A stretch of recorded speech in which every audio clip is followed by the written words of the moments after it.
اعوذ باللہ من الشیطان الرجیم، بسم اللہ الرحمن الرحیم۔ اللہ کا بڑا کرم ہے، میں خیریت سے ہوں، آپ سب کی خیریت کی بھی امید کرتا ہوں، اللہ تعالیٰ سے التجا کرتا ہوں۔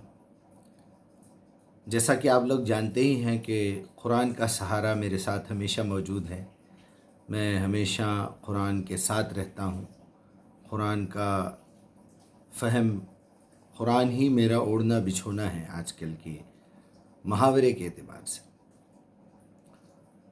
اس میں کچھ نہ کچھ نئی نئی باتیں سامنے آتی ہیں۔ میں آپ سب سے بھی یہ گزارش کرتا ہوں کہ کم سے کم اتنا تو کریں کہ آپ یوٹیوب لگائیں، قرآن اردو اونلی ایک ٹرانسلیشن آئے گا جس میں صرف اردو کا ترجمہ ہوگا، حافظ محمد جالندھری صاحب کا ترجمہ ہے، اچھا ہے، آسان اردو میں ہے، روز ایک پارہ آپ کو آدھے گھنٹے میں مکمل ہو جائے گا۔ اس طرح آپ کی ہر 30 دن میں قرآن مکمل ہوگی، لہٰذا 365 دنوں میں آپ 12 قرآن مکمل کر سکتے ہیں۔ ختم قرآن کا لفظ میں استعمال نہیں کرتا، قرآن تکمیل ہوا ہی کہنا چاہیے۔ خود قرآن کے بارے میں اللہ تعالیٰ یہی کہہ رہے ہیں کہ الیوم اکملت لکم دینکم واتممت علیکم نعمتی۔ آج کے موضوع پہ میں آتا ہوں، اور وہ یہ ہے کہ جتنا میں نے غور و فکر کیا ہے قرآن پہ، اپنی زندگی پہ، ایک لفظ مجھے ملا ہے، ایک ہے معلومات اور دوسرا ہے علم۔ حالانکہ معلومات کا لفظ بھی علم سے ہی بنا ہوا ہے۔ تو اب اگر آپ اس کو انگلش میں ٹرانسلیٹ کر کے دیکھیں تو علم کا کیا ترجمہ کریں گے آپ؟ نالج۔ لیکن معلومات کا ترجمہ کیا کریں گے؟ انفارمیشن۔ معلومات کا مطلب ہے انفارمیشن۔ ان کی انفارمیشن بڑی اچھی ہے بھائی، ان کی معلومات بڑی اچھی ہے، ان کی نالج بڑی اچھی ہے۔ تو what is the difference between information and knowledge? میں نے اس پہ کافی غور و فکر کیا، بڑے شارٹ کٹ میں آپ کو سمجھانے کی کوشش کروں گا کہ جو انفارمیشن میں آپ کی زندگی ٹھیک ہو رہی ہے، آپ کی دنیا بدل رہی ہے، آپ کو کوئی فائدہ پہنچ رہا ہے، آپ کے ذریعے سے دنیا کو کوئی فائدہ پہنچتا ہے، ساری انسانیت کو کوئی فائدہ پہنچتا ہے، اس انفارمیشن کو آپ نالج کہہ سکتے ہیں، علم کہہ سکتے ہیں۔ لیکن جس سے کوئی فائدہ نہیں ہے، بس ٹائم پاس ہو رہا ہے، تھوڑی ہنسی آ رہی ہے، تھوڑا کچھ ہو رہا ہے، تو وہ تو پھر انفارمیشن ہو گئی۔ گاندھی جی کب پیدا ہوئے تھے، گاندھی جی کب مرے تھے، ان کے ساتھ کیا ہوا تھا، انفارمیشن ہے۔ محمد رسول اللہ کہاں پیدا ہوئے، کہاں بڑے ہوئے، کیا ہوا، انفارمیشن ہے۔ محمد رسول اللہ صلی اللہ علیہ وسلم کیا لے کے آئے، وہ علم ہے۔ میں دونوں کو کمپیئر کر کے بتا رہا ہوں، حالانکہ دونوں کا کوئی کمپیریزن نہیں ہے، جسٹ آپ کی انفارمیشن میں بتاتا ہوں کہ فلاں صاحب کو بارکس میں پیلی درگاہ کے پاس گولی لگی، انفارمیشن ہے۔ اس سے مجھے کیا کرنا ہے، یہ کیا ہو، فلاں روڈ پہ فلاں صاحب کا ایکسیڈنٹ ہوا۔ اب گورنمنٹ نے ایک نیا قانون نکالا جس کے تحت یہ اور یہ ہونے والا ہے، یہ نالج ہے۔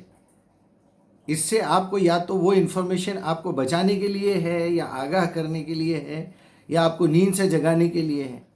تو بس شارٹ کٹ میں اتنا ہی سمجھ لیجئے کہ نالج کا مطلب ہے انسان کو اور انسانیت کو فائدہ پہنچے، انفارمیشن کا مطلب ہے صرف معلومات کی حد تک آپ کو یہ کرنا ہے۔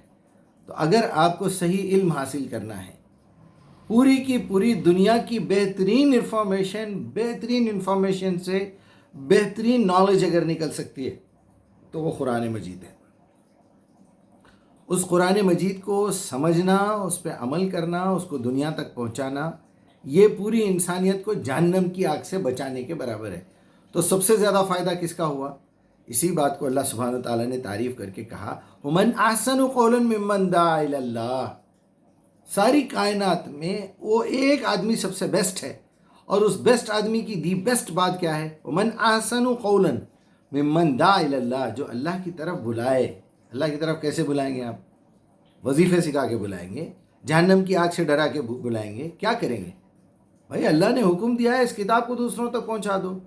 ہمارے پیارے نبی صلی اللہ علیہ وسلم نے کہا ہے، بلغوا عنی ولو آیا، میری جانب سے ایک آیت جو اللہ کی طرف سے مجھ پہ پہنچتی ہے میں تمہیں سنا دیتا ہوں، تم فوراً دوسروں تک سنا دو۔ اب وہ آیا کو ہمارے لوگوں نے روایا کر دیا کہ بلغوا عنی ولو روایا۔ روایت کا مطلب ہے چلی آ رہی باتیں پرانی، باپ دادا کے قصے، الٹے سیدھے جھوٹے سچے اس میں۔ اب یہ دیکھنا ہے کہ اس پوری انفارمیشن میں سے نالج کتنی نکال کے الگ کر سکتے ہیں آپ۔ اب آپ اس میں سے نالج الگ کر لیجئے. تو سب سے بہتر ہے نا کہ پہلے سے ہی نالج چیک کر لیا جائے. جب انفارمیشن میں نالج مکس ہو کے آئے گی تو ہم بتا دیں گے یہ انفارمیشن جھوٹی ہے یہ سچی ہے. نالج کبھی جھوٹی نہیں ہو سکتی کیونکہ نالج ہمیشہ فائدہ پہنچانے کے لیے ہوتی ہے. تو یاد رکھیے قرآن ایک آتھینٹک نالجبل بک ہے.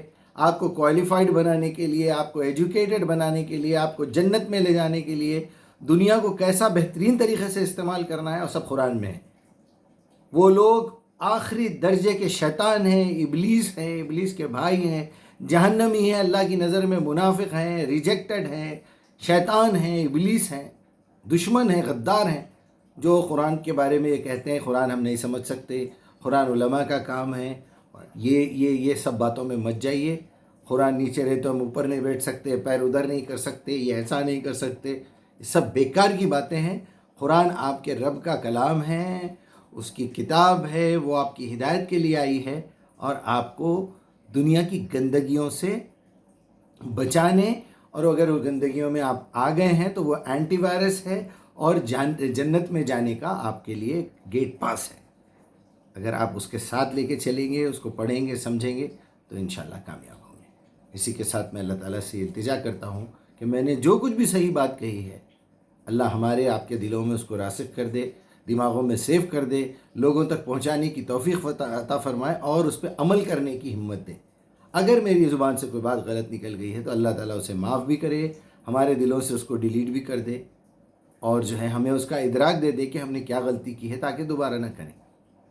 اپنا خیال رکھیے, قرآن کا سہارا مت چھوڑیے. یاد رکھیے قرآن اردو اونلی. ایک بڑے حضرت کی تصویر ہے, نیچے بستی ہے پوری, وہ ترجمہ روز سنیے, انشاءاللہ 1 سال میں آپ کی 12 قرآن مکمل ہوں گے. السلام علیکم.